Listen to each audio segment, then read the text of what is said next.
Selamat pagi, siang, sore, dan malam dimanapun kalian berada. Kali ini, Get to Nomor kembali lagi dengan sensasi yang berbeda.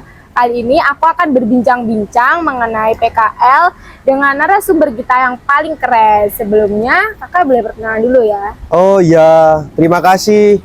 Nama saya Krisna Yuda Pratama. Saya mahasiswa Fakultas Peternakan Universitas Brawijaya, angkatan 2020. Baik. Dengar nih kakaknya habis selesai PKL ya, atau masih PKL ini? Ini saya udah selesai PKL sih. Udah selesai menjalankan PKL. Ya. PKL di mana nih, Kak?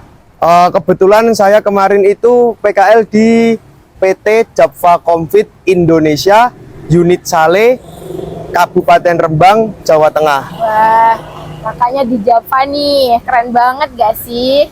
Nah, sebelumnya nih Kak, aku izin ya, aku ada beberapa pertanyaan untuk kakak mengenai PKL. Nah, aku minta bantuannya Kak untuk menjawab pertanyaan-pertanyaan dari aku.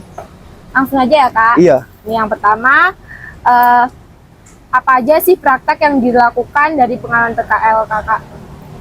Oh, jadi kemarin itu kami selama menjalankan PKL itu banyak sekali praktek yang kami jalankan, khususnya yang langsung terjun ke kandang. Jadi saya jelaskan dulu ya secara singkat. Jadi di PT Japfa Comfit Indonesia Unit Sale Rembang ini memelihara ayam potong atau broiler dengan jenis Lohman itu, tapi yang di penstoknya. Jadi apa itu penstock? Penstock itu adalah induk dari ayam yang final stock yang nantinya akan dijadikan ayam pedaging seperti itu.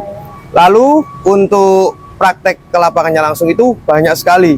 Seperti contohnya kami di sana itu diajari perihal bagaimana memanajemen pemeliharaan yang baik, lalu pemberian pakan yang baik, pemberian minum yang baik itu bagaimana. Lalu kita juga di sana itu mendapatkan ilmu banyak sih. Seperti contohnya itu ilmu sosial seperti itu. Wah, keren banget ya guys. Kemudian lanjut pertanyaan berikutnya, jenis PKL yang dilakukan ini apakah ada proyek khusus yang harus dilakukan? Sebenarnya kalau proyek khusus itu tidak ada sih. Namun di Japfa sendiri itu memiliki beberapa SOP yang perlu ditaati. Jadinya kita sebagai pihak Japfa ya ini itu harus mentaati satu sama lain, itu SOP-nya harus ditaati semua seperti itu.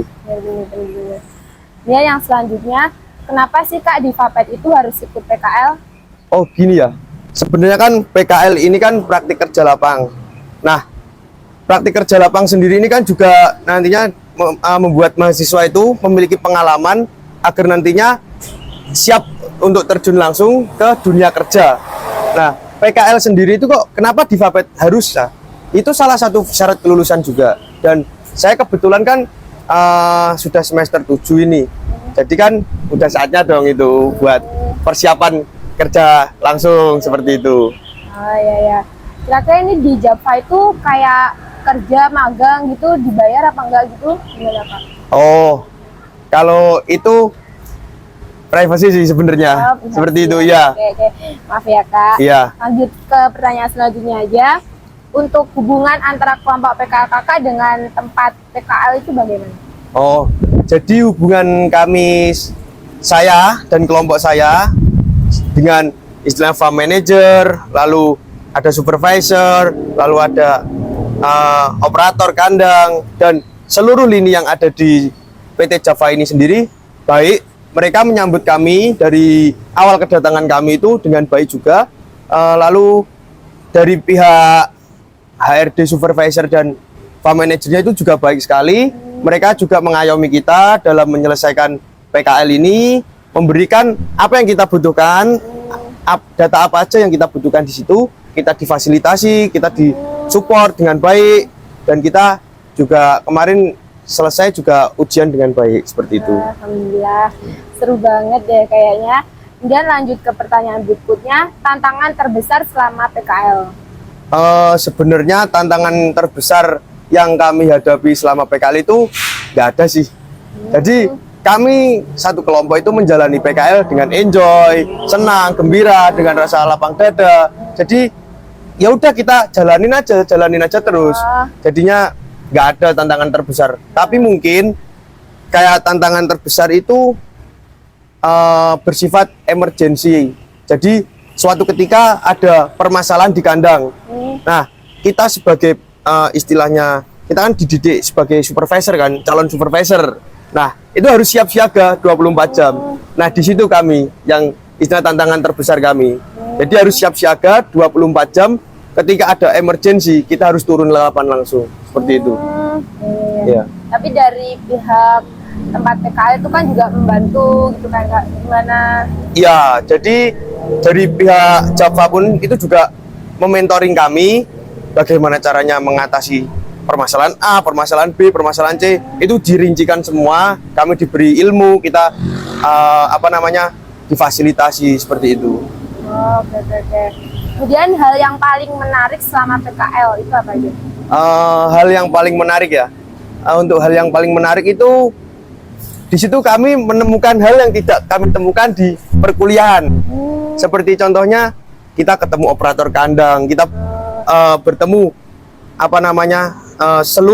seluruh yang ada di PT Java. Jadi kita bisa berbaur, kita bisa bersosial seperti itu, dan itu seru sih sebenarnya. Dan aku rasa itu PKL selama sebulan itu kurang banget itu, bener. Jadi menarik banget di sana seperti itu. Sampai kerasa nggak mau pulang ya.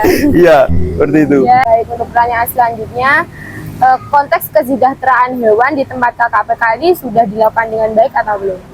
Bicara tentang kesejahteraan hewan ya, ini khususnya kan di ayam kan.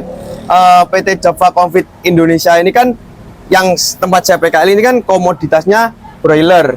Tapi broilernya itu kan yang di parent stock. Nah, oleh karena itu parent stock itu produk unggulan Java yang nanti itu dipelihara dengan sepenuh hati biar nantinya menghasilkan telur yang berkualitas juga. Kan nanti telurnya itu kan juga ditetaskan ke hatchery yang nantinya akan menjadi final stock. Nah, untuk kesejahteraan ayam sendiri ini di sana sangat diperhatikan banget. Dari mulai dia DOC sampai dia fase grower dan dia fase laying, lalu ada fase afkir, itu diperhatikan banget. Dengan contohnya itu menambahkan sekam di liter kandang itu. Selain untuk mengikat kotoran ayamnya itu ekspetanya, sekam sendiri kan itu sebenarnya buat menyenangkan fisiologis ayam sendiri. Kayak semisalnya ayam itu memiliki naluri untuk mencakar-cakar tanah kan. Nah, di situ ditambahkan sekam. Nah, sekam itu biar ayam itu nyaman di situ. Seperti itu. Kalau sekamnya itu udah tipis, kita nanti tambahin lagi supaya ayam itu nyaman. Nah, selanjutnya itu ada juga itu yang ini kan kandangnya Java ini kan berbentuk closed house full otomatis. Jadinya di situ tuh suhu, kelembapan, tekanan angin itu udah di setting secara khusus, dan itu sangat berpengaruh ke kesejahteraan hewannya, kesejahteraan ternaknya. Jadi kalau menurutku kesejahteraan ayam yang ada di Java itu udah sangat baik sekali. Seperti itu. Oke. Langsung aja ke pertanyaan selanjutnya ya, Kak. Untuk hubungannya itu di PT tempat kakak PKL sama di lingkungan sekitar tuh gimana? Oh, gini, di sana itu jadi itu istilahnya itu saling menguntungkan antara lingkungan sekitar dan PT yang didirikan di sana.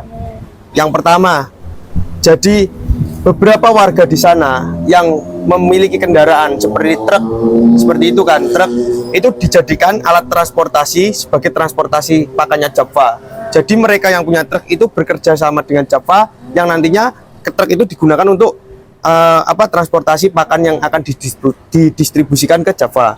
Lalu yang kedua itu perihal catering. Jadi PT Java Confit Unit Sale ini juga bekerja sama dengan BUMDes atau pemerintah desa itu untuk apa ya, membantu perekonomian lokal juga kan. Itu mereka juga cateringnya juga dari warga lokal juga. Jadi saya dan teman-teman itu di sana itu konsumsi dikasih dari Java. Nah, konsumsinya ini didapatkan dari BUMDes tadi. Jadi kerjasama dengan warga lokal. Jadi istilah dampak feedback timbal balik yang baik dari lingkungan ke Java atau Java ke lingkungan itu menurut saya udah baik sih, seperti itu.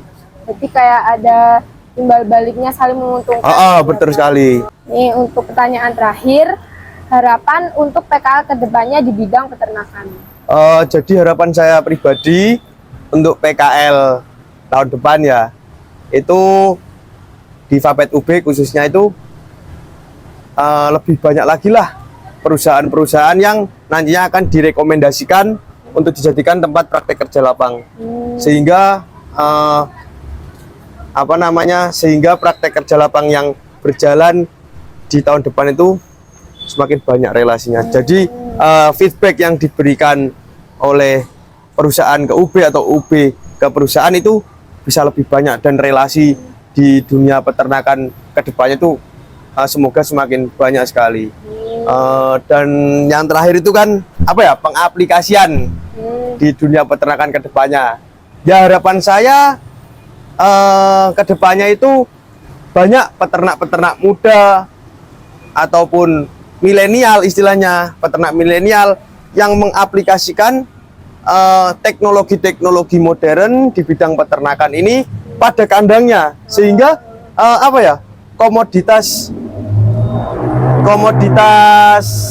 peternakan yang ada di Indonesia ini bisa bersaing di kancah negara ataupun internasional, nasional. Jadi kebutuhan pangan nasional dan internasional di Indonesia ini dapat tercukupi dengan baik, kayak gitu ya. Jadinya harapan saya juga cuman itu, semoga lebih banyak lagi peternak milenial di Indonesia yang menerapkan teknologi peternakan di ternaknya, seperti itu. Amin. Baik, kalau gitu untuk sesi bincang-bincang kali ini udah selesai. Terima kasih banyak untuk Kak Krisna yang sudah mau aku tanyai tentang pengalamannya selama PKL. Kalau ada salah, mohon maaf ya Kak. Iya, terima kasih. Dan maaf udah mengganggu waktunya. Santai aja. Oke, kalau gitu teman-teman, aku akhiri sesi ini. Terima kasih, dadah. Wassalamualaikum warahmatullahi wabarakatuh. Audio Jungle.